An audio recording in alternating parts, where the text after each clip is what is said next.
నమస్తే అండి. ఈరోజు నేను వంకాయ టమాటా ఇవి వండుతున్నానండి.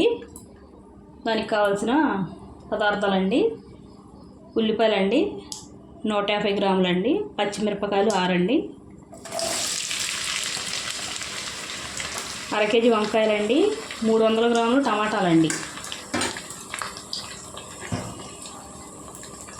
ముందు ఉల్లిపాయలు, పచ్చిమిర్చి, వంకాయలు వేసుకోవాలండి. వంకాయలు నీటిలో కోసుకొని ఉంచుకున్నానండి, అంటే నల్లగా అయిపోతాయని.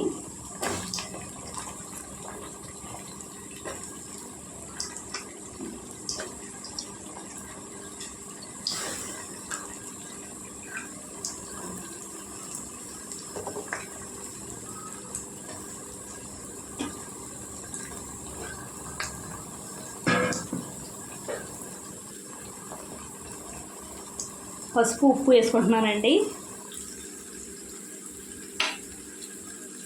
కలుపుకోవాలండి. చాలా టేస్టీగా ఉంటుందండి వంకాయ టమాటా కర్రీ. ఉల్లిపాయలు కూడా వంకాయలతో వేసుకుంటే రెండు ఒకేసారి మగ్గుతాయండి.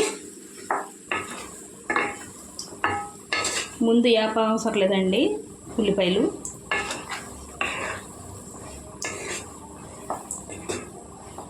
మూత పెట్టుకొని మగ్గించుకుందామండి. చూడండి, మెత్తగా ఉడికినాయండి. ఇంకొద్దిగా ఉడకాలండి.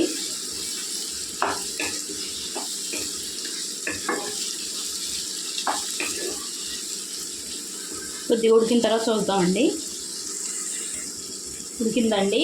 ఇప్పుడు 2 చెంచాల కారం వేసుకోవాలండి. పచ్చిమిరపకాయలు ఎక్కువ వేసుకున్నాం కదండి, దాని గురించి కారం కొద్దిగా తక్కువ వేస్తున్నానండి.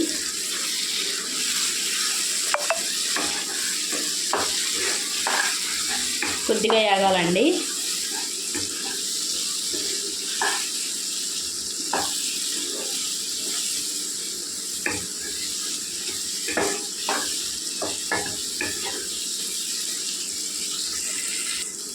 కారం వేగిపోయిందండి. ఇప్పుడు టమాటా మిక్సీ వేసుకున్నానండి. 300 గ్రాములండి. ఇందాక చెప్పాను నేను. మరీ మెత్తగా లేకుండా వేసుకున్నానండి, పచ్చగా.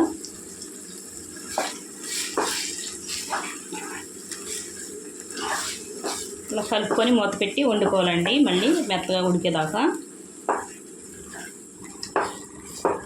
ఉడికిన తర్వాత చూద్దామండి. చూడండి, ఉడికినాయండి టమాటాలు. అదే నాటు టమాటాలు అయితే తొందరగా ఉడుకుతాయండి, కొద్దిగా గట్టిగా ఉంటాయి, అందుకని మిక్సీ వేసానండి. ఇప్పుడు నీళ్ళు వేసుకోవాలండి.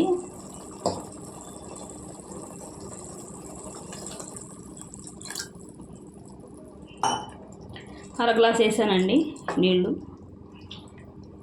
మూత పెట్టి దగ్గరకంట వండుకోవాలండి. మధ్యలో కలుపుకుంటూ ఉండాలండి. ఉడికిన తర్వాత చూద్దామండి. చూడండి, దగ్గరకంట ఉడికిందండి. ఇంకొద్దిగా ఉడకాలండి. ఇంకొద్దిగా ఉడికితే సరిపోద్దండి. ఇంకొద్దిగా ఉడికిన తర్వాత చూద్దామండి. చూడండి, దగ్గరకంట ఉడికిపోయిందండి. ఇప్పుడు కొత్తిమీర వేసుకోవాలండి.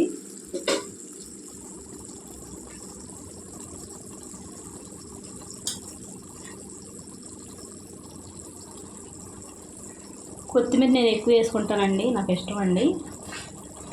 బాగుంటుందండి కొత్తిమీర ఎక్కువ వేసుకుంటే. కలుపుకోవాలండి.